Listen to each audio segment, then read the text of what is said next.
আবারও নেশাবিরোধী অভিযানে সাফল্য পেল দামছড়া থানার পুলিশ।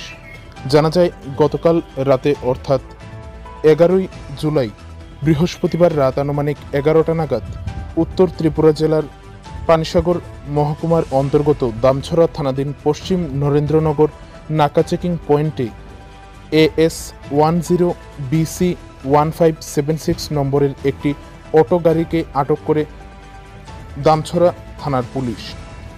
সেই অটো গাড়িকে আটক করার পর ওই অটো গাড়িতে তল্লাশি চালায় দামছড়া থানার পুলিশ এবং তল্লাশি চালিয়ে 60টি কার্টনে মোট 140 বোতল বিলিতি মদ উদ্ধার করে দামছড়া থানার পুলিশ। সেই সাথে দুজন ব্যক্তিকে আটক করে পুলিশ। জানা যায় তাদের নাম ধর্মেন্দ্র রিয়াং এবং গোবিন্দ রিয়াং। তাদের বাড়ি চিয়ারাই পাড়া, দামছড়া থানা এলাকায়।